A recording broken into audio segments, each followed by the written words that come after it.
Calvary ప్రతిధ్వని ఇది క్రీస్తు యేసు ప్రేమధ్వని ఇది జగతిలో మ్రోగే సిలువధ్వని పిలుచుచున్నది ప్రతి వారిని వినుమా విశ్వసించుమా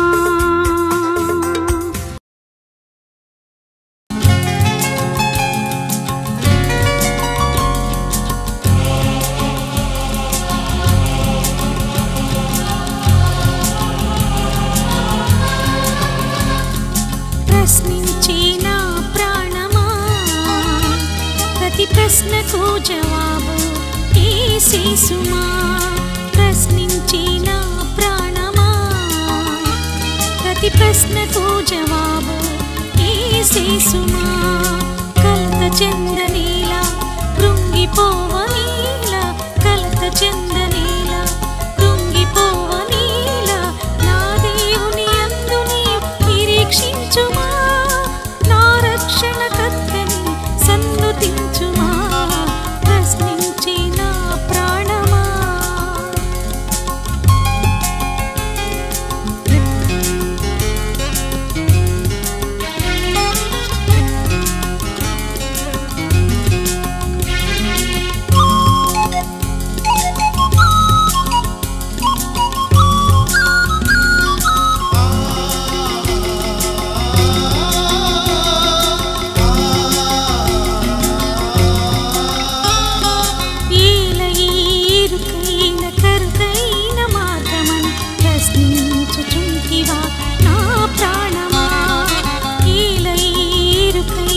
కరుకైన మార్గమని ప్రశ్నించుచుంటివా నా ప్రాణమా ఇరుకులో విశాలత కలుగచేయుట కరుకైన దారిలో సరిచేసి నడుపుట నా యేసునాథుని ప్రత్యేకత నా యేసునాథుని ప్రత్యేకత కలత చెందనేలా కృంగిపోవనేలా కలత చెందనేలా కృంగిపోవనేలా నా దేవుని యందు నీవు నిరీక్షించుమా నా రక్షణకర్తని సన్నుతించుమా ప్రశ్నించిన ప్రాణమా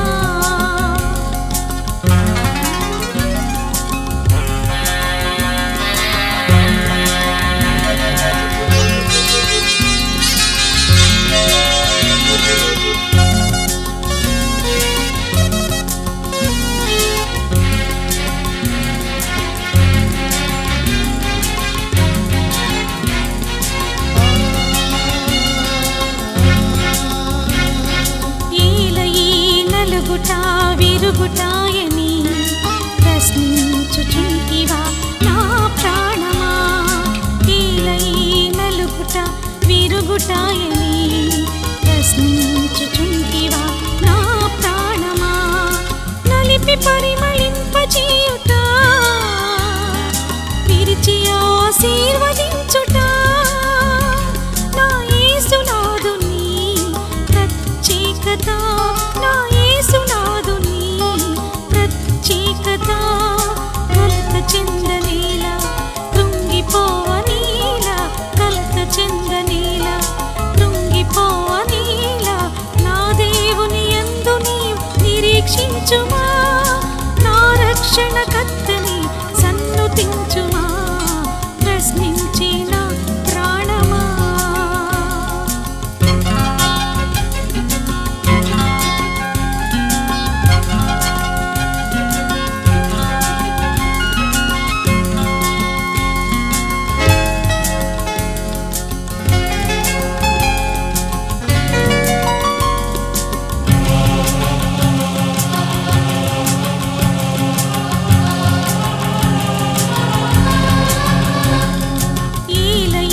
కరువు బరువు శ్రమల కొలిమియని ప్రశ్నించుచుంటివా నా ప్రాణమా ఈలై కరువు బరువు శ్రమల కొలిమియని ప్రశ్నించుచుంటివా నా ప్రాణమా కరువులో సమృద్ధినిచ్చుట కొలి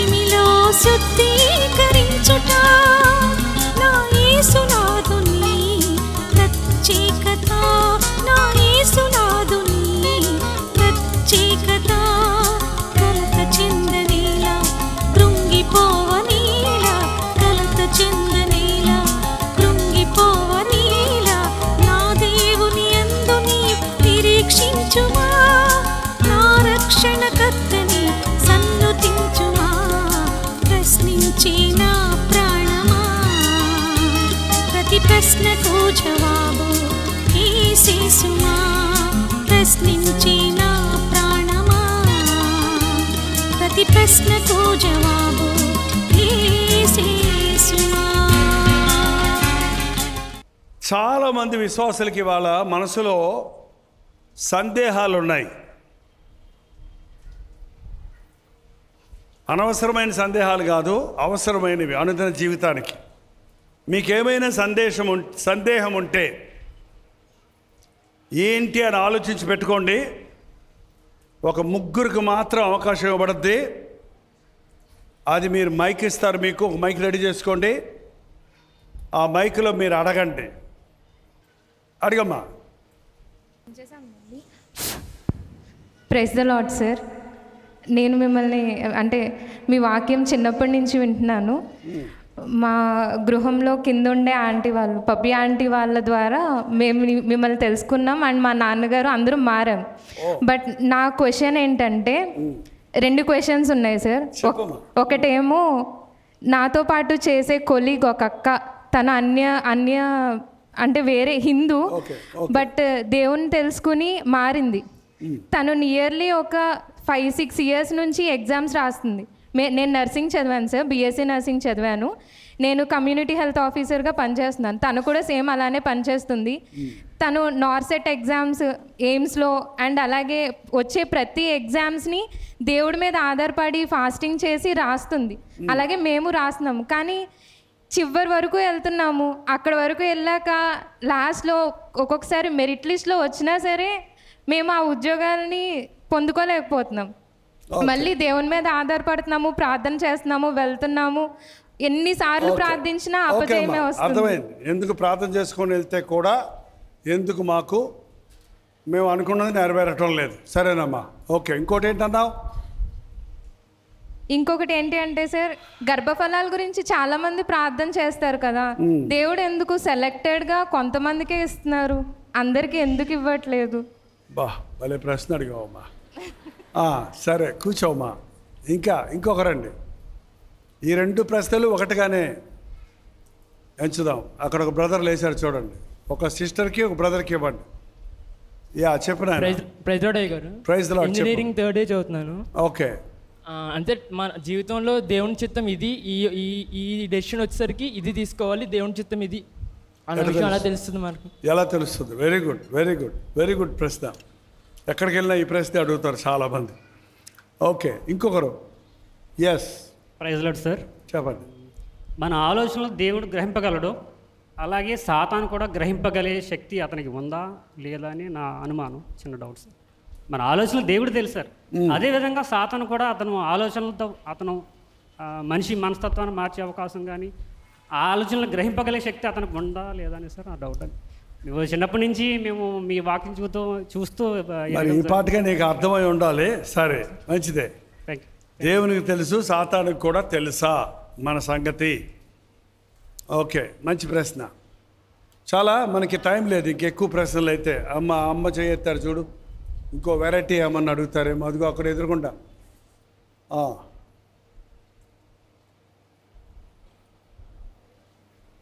అయ్యగారికి వందనాలు. సేవ చేయాలంటే బైబిల్ ట్రైనింగ్ చేయాలా, మామూలుగా చేయొచ్చా? ఏదమ్మా? సేవ చేయాలంటే బైబిల్ ట్రైనింగ్ చేయాలా? ట్రైనింగ్ చేయాలా? ట్రైనింగ్ చేస్తే కొంతమంది ట్రైనింగ్ చేసి మామూలుగా ఏవో చెప్తా ఉంటారు. అలాగా ట్రైనింగ్ చేయకపోయినా సేవ చేయొచ్చా? మంచిదమ్మా, మంచిది, చాలా సంతోషం. ఓకే, ఇప్పుడే చెప్పనా, చివరిలో చెప్పనా? మాకు కూడా ఈ అనుమానం ఉందండి. దేవుని సేవ చేయాలని ఉంది, మేము ట్రైనింగ్ అవ్వాలా అనే అనుమానం మాకు కూడా ఉంది అన్నవాళ్ళు చేయి చూపించండి. ఇంకో ఇక్కడ కొంతమంది ఉన్నారు. పైన నాకు కనపడటం లేదు, పైన చేతులు ఎత్తున్నారు కొంతమంది. Very good. దేవుని చిత్తం తెలుసుకోవాలనుంది మా జీవితంలో అన్నవాళ్ళు చేయి చూపించండి. ప్రతి క్రైస్తవుడికి ఈ సందేహం ఉంటుందండి, ఆశ ఉంటుంది, కానీ చిత్తాన్ని తెలుసుకోలేకపోతున్నారు. ఎందుకు? ప్రార్థన చేసినా కొన్నిసార్లు దేవుడు జవాబు ఇవ్వడు. ఎందుకు? అనే ప్రశ్న మాకు కూడా ఉందన్న వాళ్ళు చేసి చూపించండి. ఓకే, వందనాలు. దేవుడు ఏది చేసినా మనకు మేలుకే చేస్తాడు కానీ హానికి చెయ్యడు. మనం ప్రార్థన చేసి అడిగినా అది మనకు బెస్ట్ ఉత్తమమైనది కాకపోతే, అది మనకు అవసరమైనది కాకపోతే, మన కోరికలు చాలా ఉంటాయి, మన అవసరాలు కొన్నే ఉంటాయి. కోరికలంటే అన్నీ కావాలనుకుంటాం, కానీ మనకు అవసరమైనవి కొన్నే ఉంటాయి. దేవుడు ఎప్పుడు మన అవసరతలు తీరుస్తాడు కానీ మన గొంతమ్మ కోరికలన్నీ తీర్చడు. ఎందుకంటే ఆ కోరికలన్నీ తీరిస్తే నువ్వు దేవుడు అక్కర్లేదుక. నీవు ఆ బంగారము, వెండి, డబ్బులు నువ్వు అనుకునేవన్నీ జరిగిపోతే నువ్వే దేవత అయిపోతావు, లేకపోతే దేవుడు అయిపోతావు కదా. అంతేకాదు, కొన్నిసార్లు మన చిన్నపిల్లోడు వచ్చి మీరు గడ్డం చేసుకుంటుంటే డాడీ ఆ బ్లేడ్ నాకు ఇవ్వా అని అడిగితే మీరు ఎంత ప్రేమించే బిడ్డ అయినా ఇస్తారా? ఎవరు ఎందుకు ఏడ్చినా ఎవరు ఎందుకు? అది వాడు హాని చేసుకుంటాడు. వాడే గడ్డాలు మీసాలు వచ్చాక డాడీ నాకు షేవింగ్కి డబ్బులు ఇవ్వా అంటే ఇస్తారా? ఎవరా? ఇస్తారు. ఎందుకు? అప్పుడు అది అవసరం వాడికి. అలాగే దేవుడు కొన్ని మనం అవసరం లేని అడిగినప్పుడు దేవుడు ఇవ్వడు. అంతేకాదు, అది ఒక కాజే కాదు, దేవుని కార్యాలు వివిధంగా ఉంటాయండి. మన పద్ధతి అయితే 1, 2, 3 అని ఉంటుంది, కానీ దేవుడు ఏది చేసినా చేసిందే మళ్ళీ చేసే కాపీ కొట్టే లాగా ఉండడు ఆయన అందులకు కళ్ళు ఇచ్చినప్పుడు ఒకడి కన్నుల మీద చేతులు పెట్టగానే అతడు చూపు పొందాడు. ఒకడికి ఏం చేశాడు? నేల మీద ఉమ్మేసి బురద రాసి కంటికి రాసి పోయి కడుక్కో అన్నాడు, అప్పుడు కానీ చూపు రాలా. ఇంకొకరిని ఏం చేశాడు? చెయ్యి పెట్టుకొని ఊరు బయటికి తీసుకెళ్ళి కళ్ళు ముట్టి కనబడుతుందా అని అడిగాడు. కనబడుతుంది, కనబడుతుంది, మనుషుడు తాడి చెట్టులాగా నడుస్తున్నాడు అన్నాడు. ఏమన్నాడు? మనుషుడు తాడి చెట్టులా నడుస్తున్నాడంటే మళ్ళీ ముట్టాడు. అప్పుడు స్పష్టంగా ఎందుకు ముగ్గురికి 3 రకాలుగా చేశాడు ఆయన చిత్ర విచిత్రాలు చేసే దేవుడు, డిటో చేసేవాడు కాదు అసలే. మనల్ని కూడా రకరకాలుగా చేశాడు. మనమందరం ఒకలాగా ఉన్నామా? ముద్ర కుట్టినట్టు ఒకలాగా ఉన్నామనుకోండి, మీరు టిఫిన్ తినిపోతే వెనకాల వచ్చినట్టు బిల్లు కట్టమంటారు. మీరు పరీక్ష రాసి కష్టపడి పరీక్ష రాస్తే వాడొచ్చి నేనే రాశాను అంటాడు. అందుకని దేవుడు మనల్ని ఎంత మంది ఉన్నా మన ముఖం లాంటి ముఖం మరొకటే లేనే లేదు. ఎందుకంటే దేవుడు ప్రత్యేకంగా నిన్ను చేశాడు. నీ కొరకు ప్రత్యేకమైన ఉద్దేశం ఉంది. పక్కోళ్ళకి ఇచ్చావు, నాకెందుకు ఇవ్వలేదంటే వాళ్ళే, నువ్వే. కొంతమంది గర్భఫలం ఇస్తున్నాడు, కొంతమంది గర్భఫలం ఇవ్వటం లేదు. ఎందుకు అంటే ఏంటంటే రాహేలును యాకోబు ఎక్కువ ప్రేమించాడు. రాహేలుకు పిల్లలు లేరు. లేయా గుడ్డిది, ఆమెంటే ఇష్టం లేదు. ఆమెకు పిల్లలు లేకపోతే ఆమెకు లేకుండా రాహేలుకే పిల్లలు ఇస్తే ఏం చేస్తాడు ఆయన? యాకోబు ఎక్కడ కూర్చుంటాడు? రాహేలుకి ఏమవుద్ది? అన్యాయం అయిపోద్ది. అందుకని ఏం చేశాడు? లేయాకు పిల్లల్ని ఇచ్చాడు, రాహేల్ని కనిపెట్టమన్నాడు. మా అక్క కోసం కాదు, నా కోసమే 14 సంవత్సరాలు చేశాడు ఆయన. కూలి అనేవాడు అనమాట, ఆమె అనేదన్నమాట. ఎక్కువ ప్రేమించాడంట. ఇంకా ఎక్కువ ప్రేమిస్తే ఏమైపోద్ది? షుగర్ ఎక్కువ తింటే, ఇంకా షుగర్ తింటా కూర్చుంటే ఏమైపోద్ది? షుగర్ వ్యాధి వచ్చేస్తుంది, కాలు తీసేస్తారు కదా. అందుకని ఆమె ఏడ్చిన తర్వాత ఆమెకి ఇచ్చాడు. దేవుడేమి రాహేలుకి అన్యాయం చెయ్యలేదు. నాకు పిల్లల్ని ఇస్తావా, నా ప్రాణం తీసుకుంటావా అని దేవుని పట్టుబట్టింది. పట్టుబట్టి ప్రార్థించడం వలన లేయాకున్న పిల్లలందరికంటే రాహేలుకి ఇచ్చిన 2 పిల్లలు శ్రేష్టమైన వాళ్ళు. ఎవరు వాళ్ళిద్దరూ? యోసేపు, బెంజమిను. కాబట్టి దేవుడు ఏం చేసినా మేలే కానీ కీడో చెయ్యడు. మరి ఉపవాసం ఉండి ప్రార్థన చేస్తే దేవుడు ఎందుకు జవాబు ఇవ్వడు? దావీదుకు బెత్షెబాకు పుట్టిన కుమారుడు కాయిలా పడ్డాడంటే కోమాలోకి వెళ్ళిపోయాడు. ఏంటంటే ఐసీయూలో ఉన్నాడన్నమాట. దావీదు ఏం చేశాడు? 7 రోజులు ఉపవాసం ఉండి కన్నీటితో పశ్చాత్తాపంతో ఏడ్చి ఏడ్చి ఏడ్చి ఏడ్చి ప్రార్థన చేస్తే 7వ రోజు బిడ్డ చచ్చిపోయాడు. అదే మనం ఉంటే దేవుడు లేడు గీవుడు లేడు అంటాం. దావీదు ఏం చేశాడట? తలస్నానం చేసి భోజనం చేశాడంట. పనోళ్ళు మాట్లాడుకుంటున్నారు, ఏంట్రా బిడ్డ బతుకున్నప్పుడేమో ఏడుస్తూ ఉన్నాడు, బిడ్డ చచ్చిపోయిన తర్వాత ఏమో సంతోషంగా అన్నం తింటున్నాడు. మనం ఏం చేస్తామంటే బతుకున్నప్పుడేమో అమ్మని ఏడిపిస్తాం, అమ్మ చచ్చిపోయాకేమో మనం ఏడుస్తాం. అంతే కదండి. బతుకున్న వాళ్ళేమో బతుకున్నప్పుడేమో మనం ఏడవం, చచ్చిపోయాక అమ్మా నువ్వు లేకపోతే నేనట్టుండేదమ్మా. అమ్మ ఉన్నంతకాలం అమ్మ అన్నం తిన్నావా అని అడగరు, నాన్న అన్నం తిన్నావా అని అడగరు, నువ్వు కూర్చొని నేను పని చేసుకుంటానని చెప్పరు. ఏంటంటే కానీ పద్ధతి ఏంటి? అమ్మను ప్రేమించండి బతుకున్నప్పుడే, నాన్నను ప్రేమించండి, దేవుణ్ణి ప్రేమించండి, దీర్ఘాయుష్మంతుడు అన్నట్టు తల్లిని తండ్రిని సన్మానించాలి. ఎందుకు? పనోళ్ళు వచ్చి అడిగారు, ఏంటయ్యా నువ్వు కొత్త రకంగా ఉన్నావు, ఏడవలసిన టైంలో ఆహారం పోసేసి హాయిగా ఉన్నావేంటి అంటే, ఇంకా ఏడ్చి ప్రయోజనం ఏముంది, వాడు వెళ్ళిపోయాడు, వాడి దగ్గరకు నేను వెళ్తాను కానీ నా దగ్గరకు వాడు రాడు. చనిపోయిన వారి గురించి ఏడవక్కర్లేదని బైబిల్ చెప్తుంది. ముఖ్యంగా ప్రభు బిడ్డలైతే విశ్వాసులైతే వాళ్ళు ప్రభు దగ్గర సన్నిధికి వెళ్ళిపోతారు కాబట్టి వాళ్ళ గురించి ఆడవలసిన అవసరం లేదు. మనం కూడా ఒకరోజు ఎక్కడికి వెళ్తాం? విశ్వాసులమైతే మా గలతీ రాసిన పత్రికలో ఉంటుంది, ఇప్పుడు రెఫరెన్స్ చూపిస్తే సమయం అవుద్ది. అంతేకాదు, ఒకవేళ బిడ్డ బతుకున్నాడు అనుకో, అందరు ఏమనే ఉండారు ఆ అబ్బాయిని? పెళ్లి కాకముందు పుట్టిన బిడ్డ, ఉరియా భార్యకు పుట్టిన బిడ్డ బెత్షెబా. ఆ అబ్బాయిని చూపించిన వాళ్ళందరూ ఈడు సైనికుడు కొడుకుడు, వీళ్ళ బాబు ఎవరో తెలియదు అని అందరూ అబ్బాయిని ఏం చేస్తారు? ఎగతాళి చేస్తారు. తల్లిదండ్రులు చేసిన దోషానికి బిడ్డలు ఇవాళ ఎంతగా ఎగతాళి చేయబడుతున్నారో తెలుసా? వీళ్ళ నాన్న తాగుబోతు, వీళ్ళ తండ్రి అట్టటోడు, వీళ్ళ అమ్మ గయ్యాలి అంటున్నప్పుడు ఆ తల్లి బిడ్డ హృదయం ఎంత బాధపడుద్ది అంటే. అందుకని ఆ బిడ్డను తన దగ్గరికి పిలిచేసుకున్నారు. చచ్చిపోయిన వాళ్ళు ఎక్కడికి వెళ్తారు? పిల్లలు చచ్చిపోతే గర్భం పోయిందని చెప్పే వాళ్ళందరూ దిగులు పడకండి. 3వ నెల 4వ నెల 5వ నెలలో గర్భస్రావం జరిగితే, మిస్క్యారేజ్ అయితే ఆ బిడ్డ నేరుగా పరలోకం వెళ్ళిపోతారు. వాళ్ళకి ఇంక బాప్తీసాలు అక్కర్లా, మారుమనసు అక్కర్లా. ఇలాంటి వారిదే పరలోక రాజ్యం అని చెప్పాడు. కానీ పెద్దోళ్ళు చనిపోతే పాప పశ్చాత్తాపం లేకుండా పరలోకం పోం.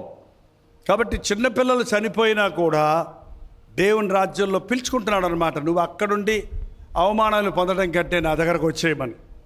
కొన్నిసార్లు అందుకనే మనం ప్రార్థన చేసిన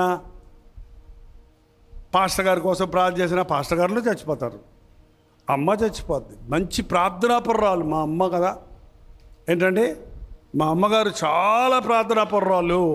పరిస్థితులను బట్టి మన విశ్వాసం ఉంటే అది నిజమైన విశ్వాసం కాదు. ఒక్క రోజులో యోబుకి ఎంతమంది చచ్చిపోయారు? 10 మంది పిల్లలు చచ్చిపోయారు. 10 మంది పిల్లలు ఒకే రోజు చచ్చిపోయారు. ఆస్తి అంతా పోయింది, ఆరోగ్యం కూడా పోయింది. ఉన్న భార్య కూడా వచ్చి ఇంకెందుకయ్యా నీ బతుకు చావరాదా, దేవుణ్ణి దూషించి చావరాదా నీకు ఇసుకిస్తుంది. ఏంటంటే చస్తాను, నిన్ను చంపి నేను చేస్తానన్నాడా? అనలా. ఏమన్నాడు? యెహోవా ఇచ్చును, యెహోవా ఆయన ఇచ్చినోడు ఆయనే, తీసుకుంది ఆయనే, ఇందులో నేనేమాత్రం అని దేవుణ్ణి ఇంకా స్తుతించగలిగాడు. కొన్నిసార్లు మనం దేవుణ్ణి నమ్మటం లేదు. యోబు అన్నీ పోగొట్టుకున్నాడా? అన్నీ 2 సంపాదించుకున్నాడా? చివరి అధ్యాయంలో చూస్తే మళ్ళీ డబుల్ వచ్చాయి. 2 భార్యలు మాత్రం రాలేదండోయ్. ఈ మధ్య ఇలాంటి వాళ్ళు బయలుదేరారు. ఏంటయ్యా నీకు ఇంకో భార్య ఉందంటే, అవునండి 2 ఆశీర్వాదం యోబులాగా అన్నాడు. యోబు అదే భార్య అండి. యోబు అమ్మగారు మౌనంగా ఉంది. ఆయన గద్దిచ్చాడు కదా, మూర్ఖురాలు మాట్లాడినట్టు మాట్లాడుకో అని చెప్పినప్పుడు అమ్మగారి ఇంటికి వెళ్ళిందో మరి పక్కనే మేలకుండా కూర్చుందో కానీ మళ్ళీ చివరిలో ఆమెకే మళ్ళీ ఒక 10 మంది పిల్లలు ఇచ్చారు. 10 మంది ఇచ్చారు, 20 మంది ఇచ్చారా? గొర్రెలు, మేకలు, ఎడ్లు అన్నీ కూడా 20 ఇచ్చాడు. కానీ పిల్లలు మాత్రం ఎందుకని? పరలోకంలో 10 మంది ఆల్రెడీ ఉన్నారు, ఇక్కడ ఇంకో 10 మందిని ఇచ్చారు. గొర్రెలు, మేకలు పరలోకంలో ఉండవు, జంతువులు పరలోకానికి వెళ్ళవు. మనకి ఆత్మ ఉంది, జంతువులకి ఆత్మ లేదు, ప్రాణమే ఉంది. ప్రాణం పోతే దాని పని అయిపోయింది. అందుకే దానికి తద్దినం పెట్టక్కర్లా, దానికి సమాధి కట్టక్కర్లా. ఏంటండి, మా అమ్మాయికి పెళ్లి సంబంధాలు వస్తున్నాయండి, పోతున్నాయండి, చాలా బాధగా ఉందండి ఒక తల్లి వచ్చి. పోనీ అమ్మా, అవన్నీ మనకు మంచి కాదన్నమాట. అందుకే దేవుడు ఏం చేస్తున్నాడు? పోనిస్తున్నాడు. కరెక్ట్గా ఎవరిని ఏర్పరిచారో వాళ్ళు వచ్చినప్పుడు మాటలు కలుస్తాయి, మనసులు కలుస్తాయి.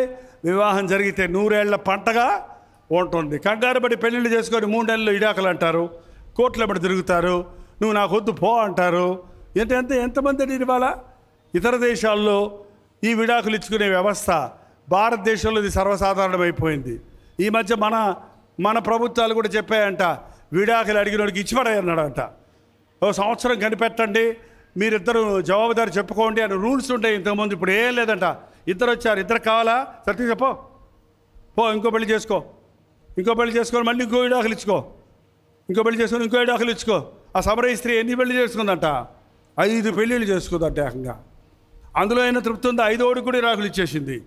ఇంకొకరినేమో ఇది సరిగా ఉన్నాడో లేదో చెక్ చేద్దాం అని డేటింగ్ అంటారు. ఊరికి పెళ్లి కాకుండా తిరుగుతుంటారు కొంతమంది. ఏంటంటే పెళ్లి చేసుకుందాం అనుకుంటాం అంటారు. అనుకుంటాం ఏంటి? అనుకుంటుంటే ముందు తిరగకూడదు. పెళ్ళి కాక ముందు పరస్త్రీ చెయ్యి పట్టుకోకూడదు,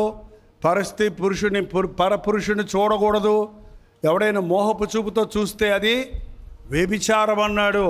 వ్యభిచారులను, వేశ్యాంగులను దేవుడు తీర్పు తీర్చక మానడు. మన జీవితంలో ఏదో పోద్దేమో నా దగ్గర నుంచి అనే భయము ప్రభువుని నమ్మిన వాళ్ళకి ఉండకూడదండి.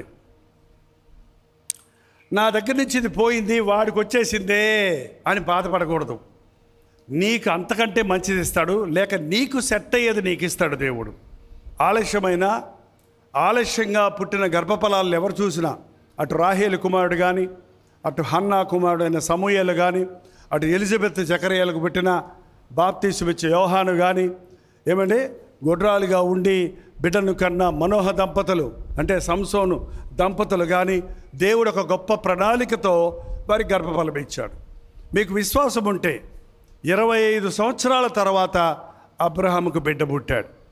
ఈ మధ్య కొంతమంది ప్రార్థనకు వస్తున్నారు, గర్భఫలం కావాలి. ఎన్ని సంవత్సరాలైంది పెళ్ళయ్యి? 25 సంవత్సరాలైంది. మొన్న చెప్పి పంపించాను, దేవుడికి అసాధ్యమైంది ఏమీ లేదు. అబ్రహాముకి ఇచ్చిన దేవుడు మీరు విశ్వాసం ఉంచితే మీకు కూడా ఇస్తాడు. కాబట్టి 2 ప్రశ్నలకు అయిపోయినాయా సమాధానాలు? అయిపోయినాయా? 3వ ప్రశ్న ఏంటంటే, ఎక్కువ మంది అడిగింది ఏంటి?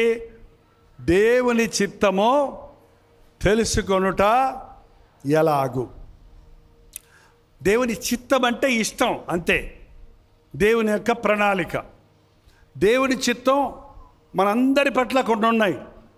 ఎల్లప్పుడూ సంతోషంగా ఉండండి, ఎడతెగక ప్రార్థన చేయండి, అన్ని విషయంలో దేవునికి కృతజ్ఞతాస్తుతులు చెల్లించండి. ఇది క్రీస్తు యేసునందు దేవుని చిత్తము. అన్యజనుల వలె కామాభిలాష యందు కాక పరిశుద్ధత యందు, ఘనత యందు తన ఘటమును ఎలాగూ కాపాడుకొనవలనో ఎరుగేయుటయే దేవుని చిత్తము. దేవుని చిత్తం మనం పరిశుద్ధంగా ఉండాలని. ఒక ఆయన ఫుల్గా తాగేశాడు, పేరేమో యోసేపు. ఏంటయ్యా యోసేపు పేరు పెట్టుకొని తాగుతున్నావు అని అడిగితే అంతా దేవుని చిత్తం అన్నాడు. ఏంటయ్యా అలా? మరి ఆయన చిత్తం కాకుండా నాకు డబ్బులు ఎట్ట వస్తాయండి? ఆయన డబ్బులు వచ్చినా నేను ఎట్ట తాగానంటే ఆయన డబ్బులు ఇస్తున్నాడు కాబట్టి తాగుతానండి, నేను ఎట్ట తాగుతాను అంటున్నాడు మళ్ళీ పైగా. ఏంటండి, మన జీవితంలో ఏదన్నా చేసేసా దేవుని చిత్తం అనుకుంటారు కొంతమంది. కానీ దేవుని చిత్తం పరిశుద్ధమైంది. తప్పుడు మార్గాలు, అడ్డదారులు దేవుని చిత్తం కాదండి. అలా దేవుని చిత్తం కాకుండా తప్పులు చేసి జీవితకాలం బాధపడే వాళ్ళు ఉన్నారు. నేను బిడ్డని ఇస్తాను అంటే హాగర్ని ఇచ్చింది శారా అబ్రహాంకి. ఒక కుమారుడు కన్నాడు ఇష్మాయేల్ అని. అది దేవుని చిత్తం కాదు. ఓ సమయం వచ్చింది ఆ కుమారుని ఎలగొట్టాల్సి వచ్చింది ఇంట్లో నుంచి. ఇప్పటికీ ఇశ్రాయేలీలకి ఇష్మాయేలు సంతానానికి యుద్ధాలు జరుగుతూనే ఉన్నాయి. అది తలపోటు. దేవుని చిత్తం కాకుండా నువ్వు కారు కొనుక్కుంటే ఆ కారు రోజు రిపేర్ అవుద్దన్నమాట. ఎందుకు కొన్నాను రా బాబు అని తంతా ఉంటావు. దేన్ని? దరిద్రపు కారు స్టార్ట్ అవుదే, పంచర్ అయిపోయిందే. ఎందుకు? వాషింగ్ మిషన్ కొనుక్కుంటారు కొంతమంది. ₹1 ఇచ్చి తీసుకుపోమంటే తెచ్చేసుకుంటారు. రూపాయికి వచ్చేసింది కదా అని. ఏంటంటే ఇంట్లో గ్రైండర్ కొనుక్కుంటారు. దేవుని చిత్తం అని అడగాల? అసలు అడగాల? ఆటికి అడగక్కర్లేదా? అబ్బే ఆటికంతా అడగక్కర్లేదు, చిన్నయే కదా అంటారా? చిన్న వాటిల్లో కూడా దేవుని చిత్తం అడగాలి. అసలు మనం చేసే ప్రార్థన అన్నిటిలో ప్రభువా నీ చిత్తమైతే ఇది దయచేయి అని అడగాలి. యాకోబు పత్రిక 4వ అధ్యాయం 14వ వచనం, రేపేమి సంభవించినో మీకు తెలీదు, మీ జీవం ఏ పాటిది, మీరు కొంతసేపు కనబడి అంతలో మాయమైపోయే ఆవిరి వంటి వారు కనుక ప్రభువు చిత్తమైతే, అందరూ చదవండి, ప్రభువు చిత్తమైతే మనము బ్రతికి ఉండి ఇది అది చేయుదుమని చెప్పుకొనవలను. ఏంటంటే ఇంకా ముందు 13వ వచనం చూస్తే, నేడైనను రేపైనను ఒకనొక పట్టణంలోకి వెళ్ళి అక్కడ 1 సంవత్సరం ఉండి వ్యాపారం చేసి సంపాదించుకుందాం రండి అని చెప్పుకొని వారలారా, దుబాయ్ పోయి 2 సంవత్సరాలు ఉండి డబ్బులు తెచ్చుకొని ఇల్లు కట్టుకుందాం అనుకున్న వారలారా, అమెరికా పోయి లక్షలు ఖర్చు పెట్టి MBAలు చేసి PhDలు చేసి పెద్ద ఉద్యోగం సంపాదించుకుందాం అనుకున్న వారలారా, వచ్చే సంవత్సరం లాటరీలో నాకు ₹1,00,000 వస్తాయని ఉపవాస ప్రార్థన చేసేవారలారా. ఏంటండి ఉపవాస ప్రార్థన చేయమంటే దానికి చేస్తారు. రేపేమి సంభవించినో మనకు తెలియదు. దేవుని చిత్తం తెలుసుకోవాలి అన్నవాళ్ళు మొదటగా మీ ఇష్టాన్ని వదిలిపెట్టాలండి. నా చిత్తము కాదు నీ చిత్తమే జరుగునుగాక, మన యేసు ప్రభు నేర్పించిన ప్రార్థన. అంటే నీకున్న ఆశలన్నీ వదిలిపెట్టి దేవుని చిత్తాన్ని అడగాలి. చాలామందికి దేవుని చిత్తం దొరకడం లేదంటారు. ఎందుకంటే దేవుడు ఒకేసారి నీ జీవితంలో జరగబోయేవన్నీ చెప్పడండి. ఒక మెట్టు చెప్తాడు. ఒక అడుగేస్తే మాట విని విధేయుడు అయితే 2వ మెట్టు చెప్తాడు. అబ్రహాము పిలిచినప్పుడు ఎక్కడికి వెళ్ళాడు? అమెరికా తీసుకెళ్తానని చెప్పాడా? నీ తల్లిదండ్రులని బంధువులు విడిచిపెట్టి నన్ను వెంబడించు అన్నాడు. ఎక్కడికక్కడ ఆగి బలిపీఠం కట్టి, ఇక్కడ 2 సందులు ఉన్నాయి, ఏ సందులు వెళ్ళమంటావు, ఏ వీధులు వెళ్ళమంటావు అని దేవుని చిత్తాన్ని తెలుసుకొని గమ్యాన్ని చేరారు. కొంతమంది దేవుని చిత్తం చెప్పు అంటారు. చెప్పాక ఓ సింతేనా నేను చేయనంటారు. అందుకని చెప్పడం. మీ మనసు ఆయనకి బాగా తెలుసు. మీ మనసు బాగా తెలుసు కాబట్టి నువ్వు హృదయంలో నిశ్చయించుకోకపోతే దేవుని చిత్తం తెలియదు. సరే, నాకు దేవుని చిత్తం తెలియాలి అని ఆశపడే వారికి నేను ఒక మార్గం చెప్తున్నాను, వినండి. ఎక్కడికి వెళ్ళినా దేవుని బిడ్డలందరూ కూడా ఈ అడిగే ప్రశ్నది, మాకు దేవుని చిత్తం తెలుసుకోవాలని ఉంది. ఇంతకీ తెలుసుకున్నాను నేను దేవుని చిత్తం నా పట్ల అన్నవాళ్ళు ఎవరు ఉంటే చేయి చూపించండి. ఇక్కడ బ్రదర్ ఉన్నారు, నాకు లైట్లు ఉన్న వలన కనబడటం లేదు. ఓకే, తెలుసుకున్నారండి. మరి విధేయులయ్యారా? చేస్తున్నారా? వెరీ గుడ్, దేవుని స్తోత్రం. చాలామంది దేవుని చిత్తం ఎలా తెలుసుకోవాలంటే, ప్రభా నాయనా అమెరికా వెళ్ళమంటావా, ఇంగ్లాండ్ వెళ్ళమంటావా, అమెరికా వెళ్ళమంటావా, ఇంగ్లాండ్ వెళ్ళమంటావా, నువ్వు ఎక్కడికి వెళ్ళమంటే అక్కడికి వెళ్తాడు ప్రభా. అమెరికా వెళ్ళమంటావా, ఇంగ్లాండ్ వెళ్ళమంటావా, ఎక్కడికి వెళ్ళమంటే అక్కడ, ఆ రెండిట్లో ఎక్కడికి వెళ్ళమంటే వెళ్తాడంట. జపాన్ వెళ్ళమంటే వెళ్తాడంట. ఏంటంటే అంటే నువ్వు 2 ఆప్షన్స్ ఆల్రెడీ పెట్టుకొని, ప్రభా 2 సంబంధాలు చూసాం ప్రభా. ఒక అమ్మాయి ఎర్రగా ఉంది, వాళ్ళు బాగా చదువుకుంది కానీ కట్నం ఏమని అంటున్నారు. ఇంకొక అమ్మాయిని చూసాం ప్రభా, కొంచెం నల్లగా ఉంది కానీ లక్షలు కట్నం ఇస్తానంటున్నారు, కారు ఇస్తానంటున్నారు. ప్రభా ఎర్రమ్మాయా తెల్లమ్మాయా నల్లమ్మ, వీళ్ళిద్దరిలో ఎవరు చెప్పు ప్రభా? ఇదైనా లాభమే అదైనా లాభం. అది డబ్బులు వస్తాయి, ఇది డబ్బులు వస్తాయి కదా. ఉద్యోగం చేస్తే డబ్బులు రావు, జీతం వస్తుంది కదా. ఈ 2 పెట్టుకున్నావు, ఇంకొక అమ్మాయిని కుంటమని చెబితే చేసుకోవా? అది కాదు దేవుని చిత్తం. ఎప్పుడు దేవుని చిత్తాన్ని ఆప్షన్ 2 ఇల్లు పెట్టుకో అంటాం చూడండి మనం. కేళ్ళు పెట్టుకో నాన్న అనుకుంటా అయింది అంటాడు. 2 వచ్చి పెడతాం కాదు, నీ హృదయాన్ని పూర్తిగా నువ్వు ఏం చెబితే అది చేస్తాను. నా మనసులో ఏ నిర్ణయమో లేదు.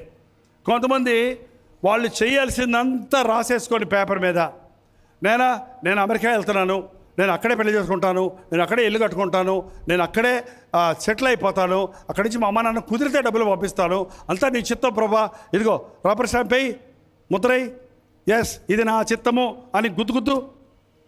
ఏంటంటే నువ్వే అన్ని ప్రణాళిక వేసుకొని దేవుడితో అనిపించమంటారు. అది ఎలా దేవుని చిత్తం అవుద్ది? అవ్వదు. ఓ తెల్ల కాగితం తీసుకెళ్ళి ప్రభా నువ్వు చెప్పు, నేను చేస్తా. ఏం చేయమంటావో చెప్పు, ఎక్కడ ఉండమంటావో చెప్పు. వివాహం విషయంలో నీ చిత్తం, చదువు విషయంలో నీ చిత్తం, ఆస్తుల విషయంలో నీ చిత్తం, నా కొరకు నీవు కలిగి ఉన్నవన్నీ నువ్వు రాసేయి. ఇది చెయ్యని నువ్వు చెప్పు, నేను చేస్తాను అన్న వాళ్ళకి దేవుడు తన చిత్తాన్ని బయలుపరుస్తాడు. 1971 సంవత్సరం ఫిబ్రవరి 15వ తారీఖు నేను మారు మనసు పొందాను కాకినాడలో. అదంతా రక్షణ సాక్ష్యం ఇప్పుడు చెప్తే చాలా అవుద్ది, మీకు తెలుసు చాలామందికి. రక్షించబడిన తర్వాత రంగరాయ మెడికల్ కాలేజీలో డాక్టర్ చదువుకోవాలి అనుకున్నా. మా నాన్నగారు అనుకున్నారు. నేను మారు మనసు పొందకముందు వేరే అనుకున్నానులేండి, అయ్యేందుకు. మారు మనసు పొందిన తర్వాత నేను అనుకున్నది కాదు, మా నాన్న అనుకున్నది కాదు. ఆ నాన్న ఏమంటాడో, జైపాల్ కొరకు దేవుడి చిత్తం ఏంటో తెలుసుకోవాలని. మా నాన్న రక్షించబడ్డారు కనుక, ఆయన ప్రార్థన వల్ల నేను రక్షించబడ్డాను కనుక ఆయన ప్రార్థన చేశాడు, నేను ప్రార్థన చేశాను. ఆయన ఆ గదిలోకి వెళ్ళి ప్రార్థన చేశాడు, నేను ఈ గదిలోకి వెళ్ళి ప్రార్థన చేశాను. దేవుని చిత్తం తెలుసుకున్నావా జైపాల్ అంటే? తెలుసుకున్నాను. మీరు తెలుసుకున్నారా? తెలుసుకున్నాను.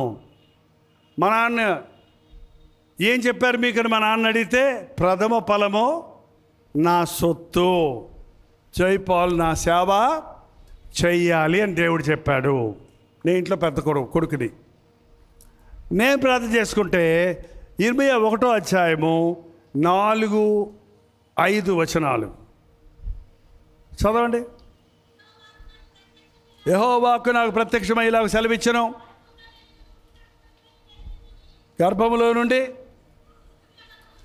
గర్భములో రూపించబడక ముందే నిన్ను ఎరిగితిని, గర్భము నుండి బయలుపడక మునిపే నిన్ను ప్రతిష్ఠించితిని, జనములకు ప్రవక్తగా నిన్ను నియమించి తిని. ఎప్పుడంట? తల్లి గర్భంలో ఉన్నప్పుడే నువ్వు నా సేవకుడిగా నియమించానన్నాడు. ఇంకా మారు మాట్లాడకుండా దేవునికి లోబడ్డానండి. ఇవాళ పాస్టర్లు అంటే కొంచెం ఇలా సూటు బూటు వేసుకుంటున్నారు. మా చిన్నప్పుడు పాస్టర్లు అంటే సంచి తగిలించుకొని గోచిపంచి కట్టుకొని, ఇంత పెద్ద మీటింగ్ రాదు, చిన్న సందుల్లో 20 మంది 30 మంది ఓ డ్రమ్ ఒకటి పెట్టుకొని పాట పాడుకుంటూ, ఒక కంచెర పెట్టుకొని పాట పాడుకుంటూ ఇంటింటికి వెళ్ళి అమ్మా బాగున్నారా, పోయా పోయా అని తిట్టించుకుంటూ వాళ్ళు ఇచ్చిన కాసిన బియ్యమో 10 రూపాయలు తీసుకొని ప్రార్థన చేస్తానికి ప్రయత్నించి చిన్న పాస్టర్, అలాంటి పాస్టర్ అవుతాను అనుకున్నాను నేను. అలాంటి పాస్టర్ అయినా, అలాంటి సేవ చేసినా అది దేవుని చిత్తమైతే భాగ్యమే. అలాగే చేశాను సేవ నేను. దేవుని సేవకి సమర్పించుకొని చెన్నై మెడ్రాస్ వెళ్ళిపోయాను నేను. అప్పుడు ఆడవాళ్ళ భాష అసలు తెలియదు మనకు. అప్పుడు ఇప్పుడంటే టీవీలు ఉన్నాయి కాబట్టి కనీసం మీరు వినాలంటే వినొచ్చు. అప్పుడు అరవం ఎట్లుంటుంది, తమిళ హిందీ ఎట్లుంటుంది ఏం తెలియదు మనకి. అంటే మనకు అరవ గోళ అంటారు చూడండి, మన కోపం వస్తే గోళకే దొడ్డేది.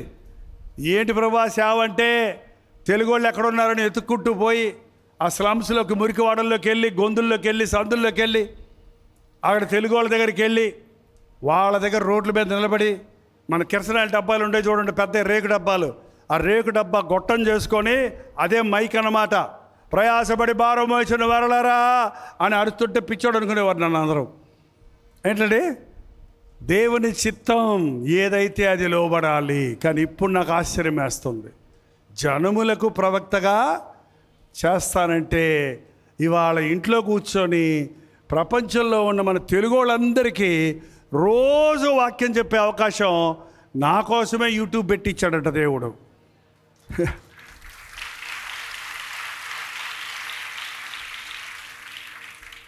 దేవుడి చిత్తం తెలుసుకోవాలి, నా మనస్సు దేవుడు ఏం చెప్తే నేను చేస్తాను అని నీ మనసులో నీవు అనుకుంటే, ఆ బ్రదర్ అడిగాడు, దేవుడికి మన ఆలోచనలు తెలుసు కదా ప్రభా, నీ చిత్తమే చేస్తాను, నీ చిత్తమే చేస్తాను, కుదిరితే చేస్తానులే అని నువ్వు మనసులో అనుకుంటే దేవుడికి అది కూడా వినపడద్ది కదా. దేవునికి తెలుసు నీ మనసులో ఏమనుకుంటున్నావో, సాతానుకు కూడా ఎట తెలుస్తుంది? ఆడికి నీ పిల్లకి ఎప్పుడో ఇచ్చేసావు నువ్వు. సైతాను నీతోటే ఉంటున్నాడు.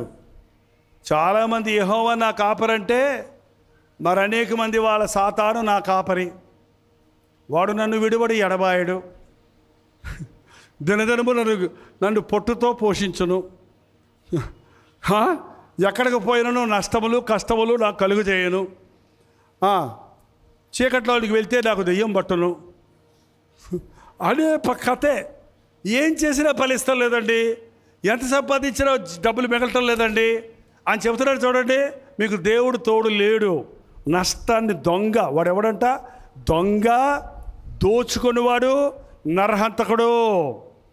నీకున్నదాన్ని దోచుకుంటానికి నీ తలంపులను చెదరగొట్టేవాడే వాడు. అటు చూడు, ఇటు చూడు. ఏంటండి, ఏం తప్పు చేసింది ఆదాము అవ్వలు? ఏం తప్పు చేశారు? మొట్టమొదటిగా ఏం తప్పు చేశారు? ఏమైనా వ్యభిచారం చేశారా? దొంగతనం చేశారా? ఏం చేశారు? తినొద్దన్న ఫలాన్ని తిన్నారు. ఓ ఇంతేనా? ఇంతేనా అంటే అన్నీ తినమన్నాడు ప్రభు. అక్కడికి ఎందుకు వెళ్ళిందేమా? ఆమె చూసినప్పుడంట పండు కన్నులకు ఇంపుగా కనపడిందంట, ఆహారానికి నోరు ఉన్నట్టు కనపడిందంట. ఆ సాతాను మాటలింటే నేను కూడా దేవుళ్ళగా అయిపోతానన్న మాటలకి అహంకారం వచ్చేసింది. సైతానే మనల్ని డైవర్ట్ చేస్తాడు. పాపము చూడకుండా, వ్యర్థమైన వాటిని చూడకుండా నా కన్నులో తిప్పివేయి. నీ ఆలోచనలు ఎరిగిన ప్రభువు, నీ హృదయ రహస్యాలను ఎరిగిన ప్రభువు నీ హృదయ వాంఛలు తీరుస్తాడండి. నీ హృదయంలో దేవుని గురించి నీవు ఆలోచిస్తే, దేవుని కొరకు నీవేది అడిగినా అది ఆయన ఇస్తాడు నీకు. నీ స్వార్థం కోసం అడిగితే ఇవ్వడనుంది. మీరు అడిగినప్పుడు మీ భోగాల నిమిత్తం అడుగుతున్నారు కాబట్టి దేవుడు మీకు ఇవ్వలేదు. కాబట్టి దేవుడి చిత్తం నిజంగా తెలుసుకోవాలని ఆశపడ్డ వారికి తన చిత్తాన్ని బయలుపరుస్తారు. ఇంకొక సమాధానం చెప్పి మనం బ్రేక్ తీసుకొని ఆ తర్వాత మళ్ళీ చిన్న వాక్యంలోకి వెళ్దాం. ఎట్లా తెలుస్తుంది దేవుడి చిత్తము? ఎట్లా తెలుస్తుంది? దేవుడు తన చిత్తాన్ని వాక్యం ద్వారా తెలియజేస్తాడు. దైవజనులు వాక్యం చెబుతున్నప్పుడు ఆ వాక్యపు మాట ద్వారా తెలియజేస్తాడు. దేవుని చిత్తము కొందరికి కళల ద్వారా, దర్శనాల ద్వారా కూడా తెలియజేస్తాడు.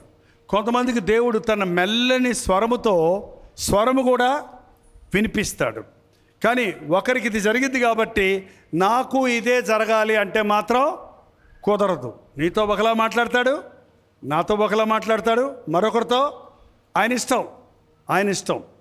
కానీ దేవుని చిత్తము తెలుసుకున్నప్పుడు కళల ద్వారా మాట్లాడినా, సేవకుల ద్వారా మాట్లాడినా వాక్యముతో అది పోల్చినప్పుడు కరెక్ట్గా ఉండాలి. నాకు రాత్రి ఏసై కనపడ్డాడండి, తెల్ల అంగి వేసుకొని వచ్చాడండి. చాలా ఆనందం వేసిందండి, భయం వేసిందండి. కాళ్ళు వెనక్కి తిరిగి ఉన్నాయండి. ఏంటండి వెలుగుదూత వేషంలో సైతాన్ని కూడా మనకి దేవుడు మాట్లాడినట్టే మాట్లాడతాడు. కాళ్ళు వెనక్కి తిరిగి రివర్స్లో ఉన్నాయంటే దేవుడు కాదు కదండి.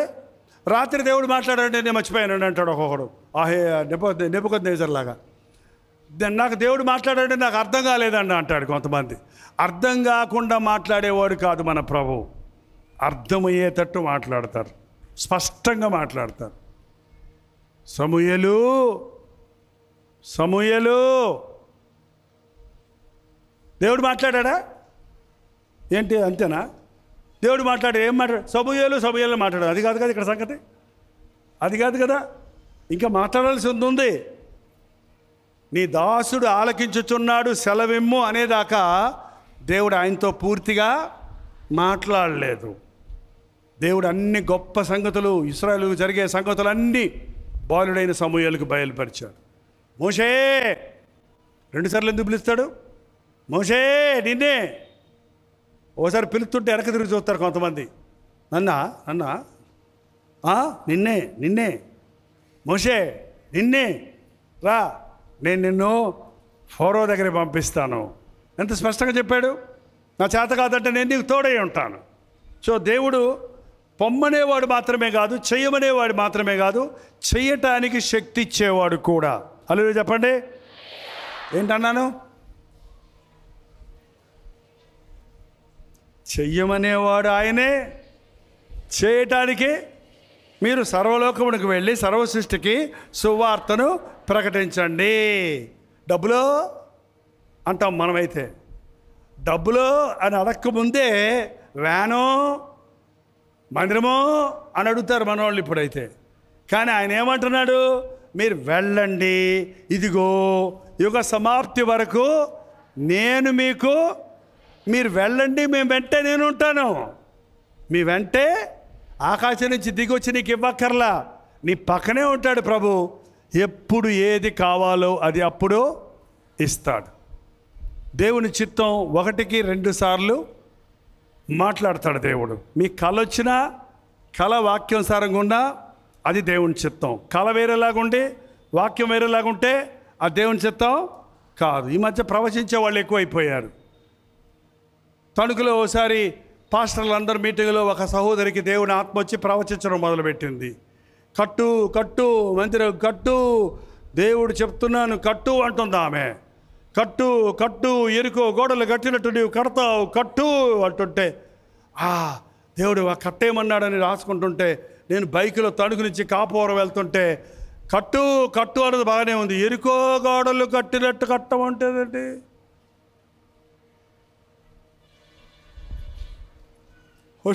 యెహోషువ గ్రంథం 6వ అధ్యాయం చూడండి ఒకసారి ఏముందో. ఇది చూస్తేనే బాగుంటుంది, నేను చెప్పేస్తే బాగోదు రహస్యం. ఏం చెప్పానండి? యెహోషువ గ్రంథం 6వ అధ్యాయం తీసారా? నెంబర్ చెప్పాలా? 26వ వచనం అండి. ఆ కాలమున యెహోషువ జనుల చేత శబ్దము చేయించి వారికి ఇలాగ ఆజ్ఞాపించెను, ఎవరు ఎరికో పట్టణమును కట్టించుటకు పూనుకొనునో నాకు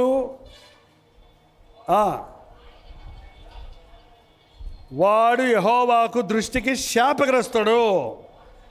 వాడు దాని పునాది వేయగా వాడి జ్యేష్ఠ కుమారుడు చచ్చును, దానికి తలుపులు నిలుపగా కనిష్ట కుమారుడు. ఇదేంది? శాపగ్రస్తుడు అవటానికి కట్టేది. ఆమె ఎరికో గోడలు అనకూడదు, ఏమనాలి? యెరూషలేము గోడలు కట్టినట్టు అనాలి. నెహెమ్యా యెరూషలేము గోడలు కట్టాడు. అంటే ఈమెకు బైబిల్ తెలియదు, లేదంటే ఈమె తాట ఎవరు మాట్లాడుతున్నారు? ఆ కట్టినోని చంపేయడానికి మాట్లాడుతున్నాడు సాతాను. ఏంటంటే చూసారా? అందుకనే మనకొచ్చిన దర్శనము వాక్యం దిక్సూచి లాంటిదండి. దిక్సూచి ఎక్కడికి తీసుకెళ్ళినా ఏం చూపిస్తుంది? ఉత్తర దక్షిణాలు తూర్పు పడమరలు చూపిస్తుంది. సముద్రంలో ఎటు పోతున్నామో తెలియనప్పుడు అది పెట్టుకుంటే ఎటు పోవాలని చూపిస్తుంది. అలాగే వాక్యం అనేది మనకి అయోమయ పరిస్థితుల్లో ఉన్నప్పుడు ఖచ్చితంగా దేవుడు తన వాగ్దానాల ద్వారా, వాక్యం ద్వారా మనకు చూపిస్తాడు. నా జీవితంలో దేవుని చిత్తము తెలుసుకోవడానికి చాలా ప్రాముఖ్యత. ఇంతవరకు నేను చేస్తున్న పరిచర్యలన్నీ దేవుడు వాగ్దానం ఇచ్చి తన చిత్తాన్ని చూపించినప్పుడే చేస్తూ ఉన్నాను. చిన్న ఊరిలో అయినా, చిన్న మీటింగ్ అయినా, పెద్ద మీటింగ్ అయినా, జరిగినవన్నీ దేవుని చిత్తము, జరగనివి దేవుని చిత్తం కాదు అనుకోవద్దు. మంచివన్నీ దేవుని చిత్తము, చెడ్డవి దేవుని చిత్తం కాదు అనుకోవద్దు. యోసేపును వాళ్ళ అన్నలు కొట్టి గొంతులో పడేయటం దేవుని చిత్తమా కాదా? అదేం దేవుని చిత్తం? కొట్టేసరిగా పాపం, అమ్మేసరిగా పాపం, వాడు చావాలని కోరుకున్నారు వాళ్ళు. కానీ వాళ్ళు అమ్మకపోతే యోసేపు ఐగుప్తు వెళ్ళేవాడా? ఐగుప్తు వెళ్ళకపోతే ఐగుప్తు ప్రధాని అయ్యేవాడా? మరి దేవుడు ఒక గొప్ప కార్యం చేయడానికి ఒక చిన్న కష్టాన్ని పంపిస్తాడు. ఈ కష్టంలో ప్రభువుని నమ్మితే ఆ గొప్ప ఫలితాన్ని మనం పొందుతాం. కాబట్టి ఇవాళ దేవుడు వద్దన్నప్పుడు బాధపడకండి, దేవుని మీద అలక్కండోయ్. అర్థమైందా దేవుని చిత్తమో ఏంటో? ఇప్పుడు మీ దేవుని చిత్తం ఏంటో నేను చెప్పటం కాదు, ఎవరు తెలుసుకోవాలి?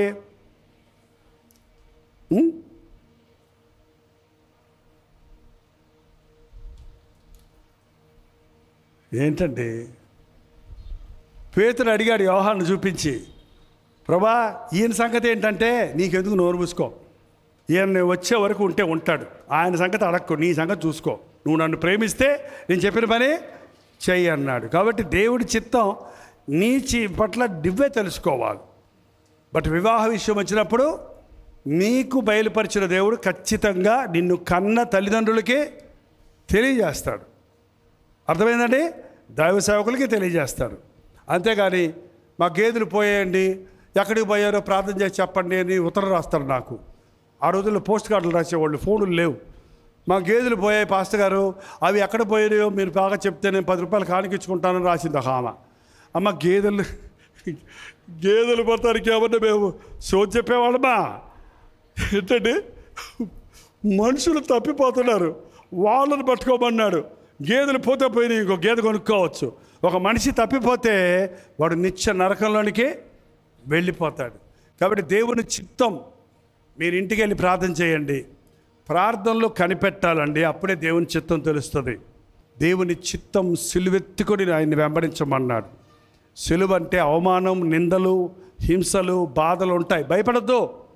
నా కాడి సులువైనది, నా బరువు, నా భారము తేలికైనది. కాబట్టి తేలికైనది ఆయన భారం, మనకేమీ భారమైంది కాదు. నేను మెయిన్ మెసేజ్లోకి వెళ్ళిపోయానండి. ఇంకా ఒకేసారి ముగించేసుకుందామా?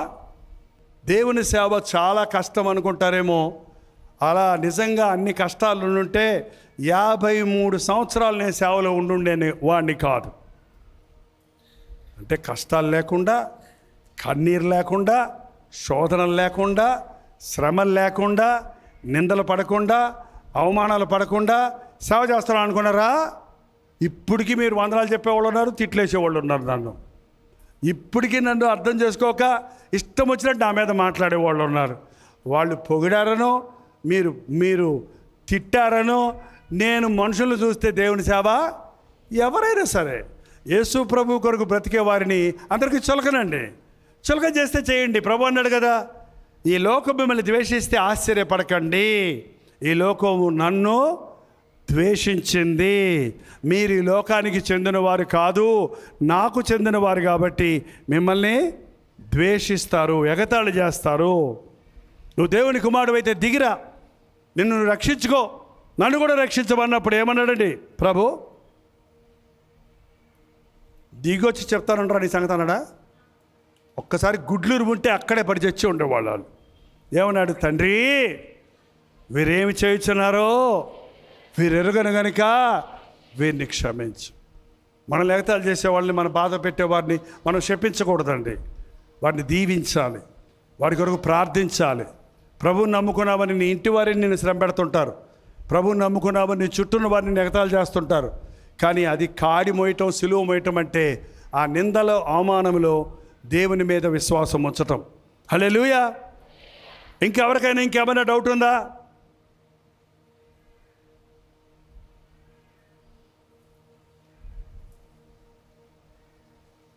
ఉంటే చేయి చూపించండి. బాప్తిసం తీసుకున్న వాళ్ళందరూ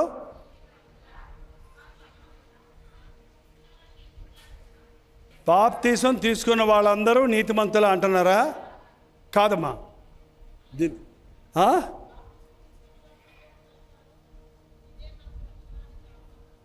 అదే మరి అందరూ ఏదన్నా అంటారు, యేసయ్య ఏమన్నాడో అదే మనకు కావాలి.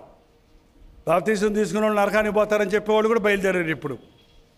అది కాదు, మనుషులు ఏవో అంటారు, లోకులు కాకలు అంటారు కదా. సో లోకంలో ఏదేదో చెప్తుంటారు, కానీ యేసయ్య ఏం చెప్పాడు అనేది ఎక్కడుందో తెలుసా? అందుకే నేను చెప్పేది ఏంటంటే, ప్రతి క్రైస్తవుడు బైబిల్ చదవాలి. ప్రతి వారి దగ్గర బైబిలు.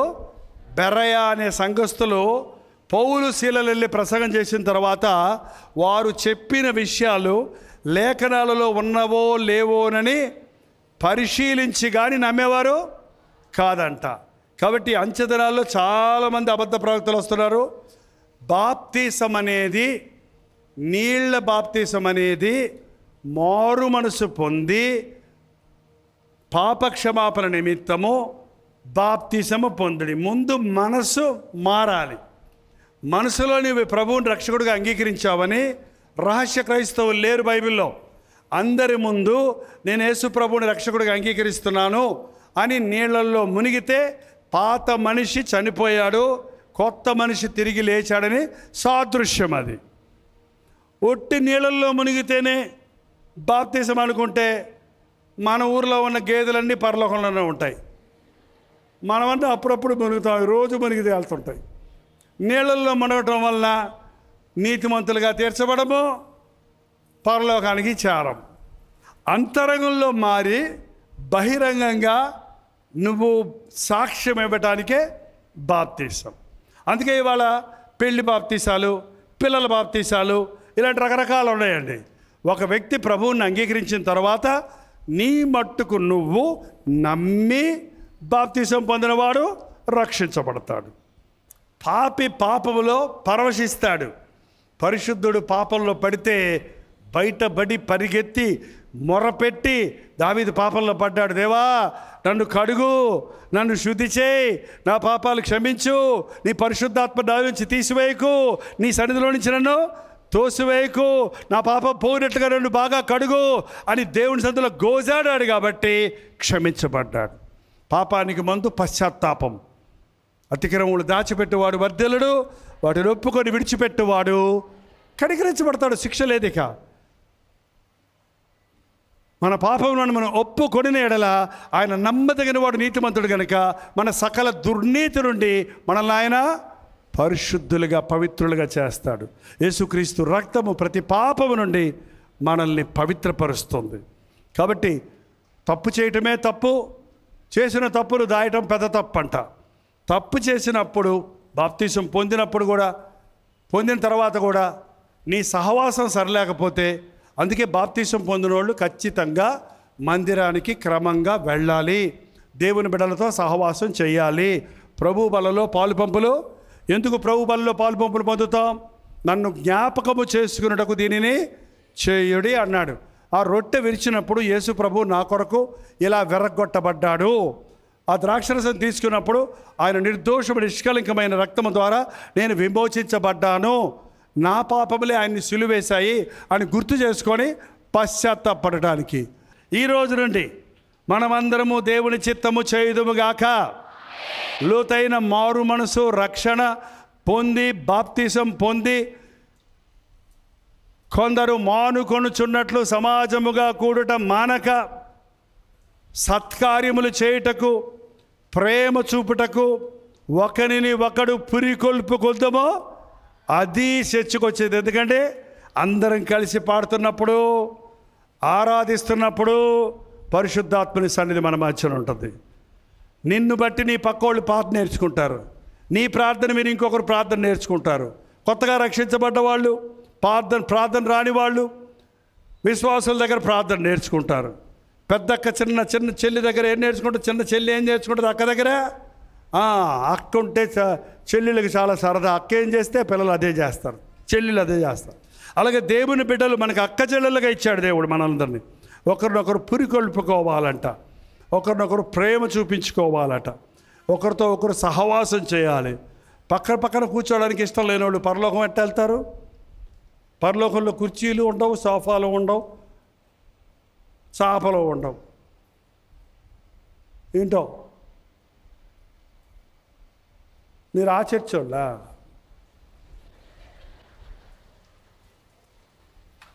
ఏంటండి కొన్నిసార్లు చర్చిలకు వెళ్ళే వాళ్ళ చేతుల్లో బైబిళ్ళు ఉంటాయి. వాళ్ళు ఆ చర్చికి వచ్చి వస్తున్నారు, వీళ్ళు ఈ చర్చి నుంచి వస్తున్నారు. వాళ్ళని చూడంగానే ఇంటి తిప్పి వెళ్ళిపోతారు. ఆవిడ పరలోకంలో ఎట్టిపోతావు నువ్వు? ఇంకా పరలోకం వదిలిపెడితే ఇంకో స్థలమే ఉంది, అది నరకం. ఏంటంటే అందుకే సమభావం, సహజీవనం కలిగి ఉండాలి. మనం చక్కటి పాట పాడుకుంటుంటాం మా మందిరంలో. మీరు కూడా పాడతారంటే చెప్పండి, పాడతారా? ఇదే క్రీస్తు మందిరం,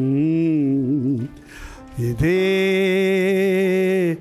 భువన సుందరం, ఈ ప్రేమ మందిరాన కలిసుందామందరం, కలిసుందామందరం,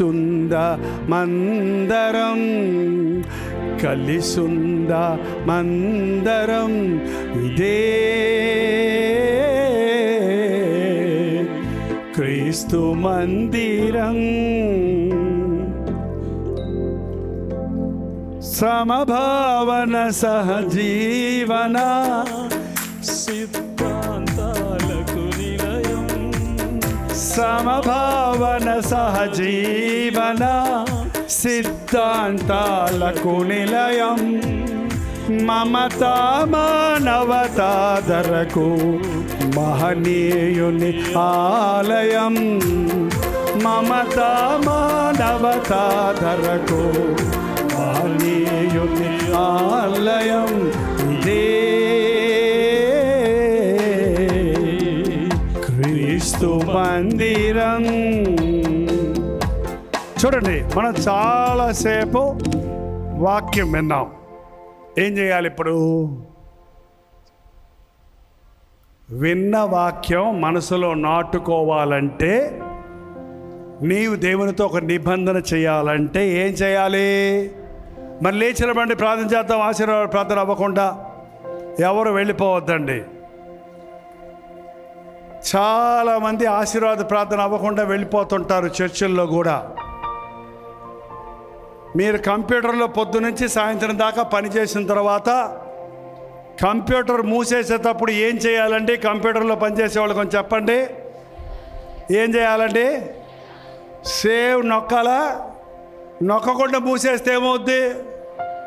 నువ్వు పొద్దునుంచి చేసిందంతా మొత్తం పోద్ది. ఆశీర్వాద ప్రార్థన బెనిడిక్షన్ అనేది సేవ్ చేయటం అన్నమాట.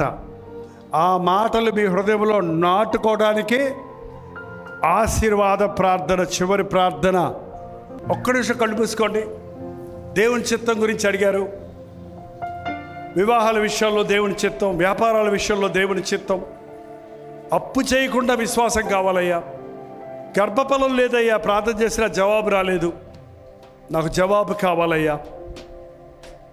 ఆర్థిక ఇబ్బందులు ఉన్నాను, బిడ్డల వివాహాలు ఆలస్యం అవుతున్నాయి, గర్భఫలం దొరకటం లేదు, అప్పుల్లో పడిపోయాను బుద్ధిహీనంగా, నాకు నీ దీవెన కావాలయ్యా, నాకు మార్గం తెరువయ్యా, నా పాపాలు క్షమించిన ఆయన. బాప్తీసం పొందాను, చర్చికి వెళ్తాం లేదయ్యా. బాప్తీసం పొందానని చెప్పుకుంటున్నానే కానీ మనసు మారలేదయ్యా. ఇంకా పందిలాగా పాపంలో పరవశిస్తున్నానయ్యా. క్రీస్తు యేసులో కలిగిన మనసు నాకు దయచేయ్యా. ప్రతి ఒక్కరి నోరు తెరిచి ప్రార్థన చేయండి. మీ స్వరం వినబడాలి. కొన్ని నిమిషాల్లో ఈ సెషన్ ముగించేస్తున్నాం. ప్రతి ఒక్కరు దేవునితో మాట్లాడుకుందాం. నీకేం కావాలి, ఏం కావాలని అడుగు. మనుషులను అడిగినా నీకు ఇవ్వలేరు. దేవుణ్ణి అడిగితే నాకు అసాధ్యమైంది ఏది లేదన్నాడు. బుద్ధి, విజ్ఞాన, సర్వ సంపదలు ఆయనలో ఉన్నాయి. అడగండి, మీకు ఇవ్వబడును. వెదుకుడి, మీకు దొరకును. నా నామంలో మీరు ఏమడిగినా ఇస్తాడన్న ప్రభు. మీరు అడగలేదు కాబట్టి మీకు దొరకలేదు. అడగండి.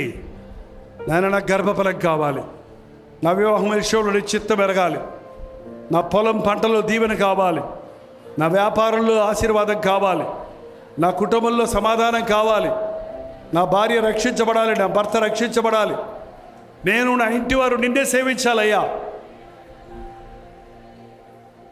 విశ్వాసంలో పడిపోతున్నానయ్యా, నాకు విశ్వాసం దయచేయి, నాకు ప్రార్థనాత్మ దయచేయి, పరిశుద్ధత కొరకైన ఆశ దయచేయి, నీ వాక్యాన్ని చదవాలనే ఆశ దయచేయి, చుట్టూన్న వారితో సమాధానంగా ఉండడానికి, ఇతరులు నాకు హాని చేసినప్పుడు క్షమించే మనసు దయచేయ్యా.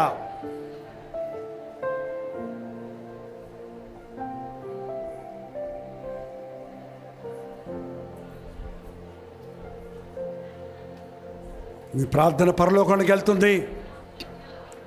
జవాబు మీకు ఇప్పుడే ఇవ్వడానికి ప్రభు సిద్ధంగా ఉన్నాడు.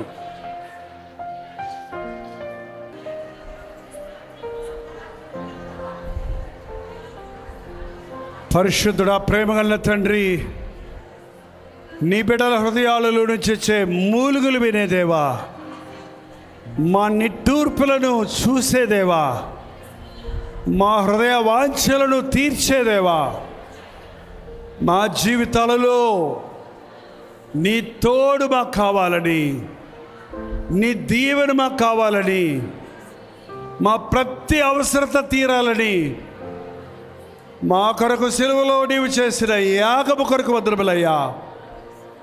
నీ బిడ్డల హృదయాలలో నుంచి ఏ విన్నపాలు నీ సన్నిధిలో వినబడుతున్నావో, ఏ కోరికలు నీ ముందు పెట్టి, ఏ భారాలు నీ ఎదుట ఉంచి నీకు మొర పెట్టుకుంటున్నారో తండ్రి, మా మొరలు ఆలకించు నాయన. మా ప్రార్థనలకు జవాబులు దయచేయి ప్రభువా. ఆకాశములో ఉన్నప్పటికీ మా కంట తోడులు వినబడినట్లుగా మాకు నీవిచ్చిన గొప్ప కృపను బట్టి వందనములయ్యా. ఈ అంచెదనాల్లో మా హృదయాలలో ఉన్న ప్రతి సమస్యకు నీ సన్నిధిలో విరుగుడుంది. మమ్మల్ని ఏలుతున్న ప్రతి పాపం మీద మాకు విడుదలుంది. ఈ రాత్రి ఎవరెవరైతే అపవాది చేత బంధించబడి ఉన్నారో అట్టి వారిని నజరేయుడైన యేసుక్రీస్తు నామములో విడుదల చేయించున్నాము నాయన. ఎటువంటి రోగములతో నీ బిడ్డలు బాధపడుతున్నారో, అది థైరాయిడ్ అయినా, అది గర్భములో ఉన్న ఫైబ్రాయిడ్స్ అయినా, అది టీబీ అయినా, క్యాన్సర్ అయినా, అది కిడ్నీ స్టోన్స్ అయినా, అది లంగ్స్ ఇన్ఫెక్షన్ అయినా, నానా విధములైన రోగములను ఆనాడు స్వస్థపరిచావే. నిన్న నేడు నిరంతరము ఏకరీతిగా ఉన్న యేసయ్యా, ఈ రాత్రి నీ బిడ్డలను నీ గాయపడిన హస్తముతో ముట్టి ప్రతి రోగము నుండి విడిపించుము నాయన. అప్పుల బంధకములలో ఉన్నవారు, సాతాను చేతుల్లో నలిగిపోతున్నవారు, పరస్త్రీ వ్యామోహములో పడి కూలిపోతున్నవారు, దురభ్యాసాలకు బలై కృషించిపోతున్నవారు, ఈ రాత్రి అట్టి వారిని నజరేయుడైన యేసుక్రీస్తు నామములో విడుదల చేయించున్నాము తండ్రి. మరెన్నడూ ఆ త్రాగుడు వైపు వెళ్లకుండా, మరి ఎన్నడూ ఆ పాపం వైపు చూడకుండా, వెనుకొండవి మనిషి ముందున్న వాటి కొరకు వేగరపడినట్లు పరిశుద్ధాత్మను మా మీద కుమ్మరించయ్యా. బాప్తిసం పొంది ఇంకా రక్షణ అనుభవం లేని వారిని కనికరించు. నీతిమంతులుగా తీర్చబడాలను మాలో అనేకులు రకరకాల పాపాల్లో ఉన్నప్పుడు నీవు మమ్మల్ని కడిగి నీతిమంతులుగా తీర్చావయ్యా. పరిశుద్ధాత్మతో అభిషేకించి పరిశుద్ధపరచుము నాయన. పాపములు క్షమించేవాడివి, పాపము చేయకుండా జయమిచ్చేవాడివి నీవే కనుక అట్టి జయ జీవితాన్ని ఎదురుమొదలుకొని ఈ ఆవరణలో కూడి వచ్చిన ప్రతి ఒక్కరికి దయచేయము. నీ చిత్తము తెలుసుకోవాలని బిడ్డలు ఆశపడుతుండగా ఈ రాత్రి వారి గృహాలకు వెళ్ళినప్పుడు ప్రతి ఒక్కరి పట్ల నీకున్న చిత్తాను ప్రణాళిక నెరవేర్చు, చూపించు నాయన. మాట్లాడునానని మెల్లని స్వరముతో బయలుపరచునానని నీ చిత్తమును దర్శనముల ద్వారా తెలియజేయి స్పష్టీకరించము నీ వాక్యము ద్వారా. తప్పుడు మార్గాల్లోకి వెళ్ళి నష్టపోయేవారిగా కాక దేవుని చిత్తము చేయువాడు నిరంతరము నిలిచునన్న మాట మా ఒక్కొక్కరి పట్ల నెరవేరుటకు సహాయం చేయము. ఏ ఊరు నుండి, ఏ మందిరాల నుండి, ఏ స్థితిగతుల నుండి నీ బిడ్డలందరినీ ఇక్కడ నీవు ఆకర్షించుకున్నావో వారందరి మీద నీ అభిషేకం ఉంచు నాయన. వెలిగించబడి ఇక్కడి నుంచి వెళ్ళాలయ్యా. వెలుగు నీ సాక్షులుగా వారు బ్రతకాలయ్యా. పరిశుద్ధపరచబడాలయ్యా. ఇది మొదలుకొని నేను నిన్ను ఆశీర్వదించిన మాట పట్టుకొని వెళ్తున్నామయ్యా. ప్రతి శాపాన్ని, నరక శక్తులను, అపవాది క్రియలను నజరేయుడైన యేసుక్రీస్తు నామములో బంధించుచున్నాము తండ్రి. దయ్యములు పట్టి పీడించబడుతున్న వారిని విడుదల చేయించున్నాము. అపవాది చేతుల్లో నలిగిపోతున్న వారిని విడుదల చేయించున్నాము. 2-3 ఏకీవించి భూమి మీద ఏది బంధిస్తారో అది పరలోకంలో బంధించబడుతుందన్నావు. సాతాను కార్యాలను బంధిస్తున్నామయ్యా. పరిశుద్ధాత్మ కార్యములను విడుదల చేస్తున్నామయ్యా. నీ ఆత్మతో మమ్మల్ని అభిషేకించు నాయన. యవ్వనస్తులను దర్శించు ప్రభువా. వారి చదువుల పట్ల నీ చిత్తం ఎరుగుటకు సహాయం ఇచ్చేయి. యవనేచ్ఛలు విడిచి పారిపోవటకు సహాయం ఇచ్చేయి. తమ తమ ఘటములను పరిశుద్ధంగా కాపాడుకున్నటకు సహాయం ఇచ్చేయి. కుటుంబాల్లో అపవాదికి చోటు లేకుండా సహాయం చేయి. మా పిల్లలను దేవుని వాక్యముతో పెంచుకున్నటకు మాకు నేర్పించు. మా బిడ్డల వివాహాల విషయంలో నీ చిత్తమే జరగనిమ్మయ్యా. దీవించబడిన కుటుంబాలు మాకు దయచేయము. ఆశీర్వదించబడిన జీవితాలు మాకు దయచేయము. మా కొరకు చేయవలసినవన్నీ నీవు ఆనాడే చేశావు. విశ్వాసముతో అంగీకరించి ఆశీర్వదించబడుటకు మా ఒక్కొక్కరికి కృప చూపించుమని యేసుక్రీస్తు నామములో అడుగుచున్నాను తండ్రి. ఆమేన్. మన తండ్రి అయిన దేవుని యొక్క ప్రేమయు, కుమారుడైన క్రీస్తు యొక్క కృపయు, ఆదరణకర్త అయిన పరిశుద్ధాత్మ యొక్క సహవాసమును కూడి వచ్చిన మనందరికీ, లైవ్లో వీక్షిస్తున్న వారికి ఇప్పుడును సదాకాలమును తోడై ఉండను గాక. ఆమేన్, ఆమేన్, ఆమేన్. అందరికీ వందనాలండి. God bless you. Good night. నేను స్తోత్రం. మీరు విన్న వర్తమానం మీకు ఆశీర్వాదకరంగా ఉంటే, మీ ప్రార్థన అవసరాలు భారాలు ఉంటే 954041 నెంబర్కి ఇప్పుడే ఒక టెక్స్ట్ లేక వాయిస్ మెసేజ్ ద్వారా వాట్సాప్ పంపించండి. మీ వాట్సాప్లన్నీ పరిశీలించి మేము ప్రార్థిస్తున్నాం. ప్రభు అద్భుతంగా మనకు జవాబులు ఇస్తున్నాం. మీరు ఇతర దేశాల్లో ఉంటే 91001008 నెంబర్కి మీ ప్రార్థన అవసరాలు పంపించాం. ఉచితమైతే రేపు ఉదయం 7 గంటలకు అనుదిన ధ్యానంలో మళ్ళీ కలుసుకుందాం. అంతవరకు దేవుని మహాకృప మీకు తోడేడు దాకా.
ఇది ఆదరణ ధ్వని.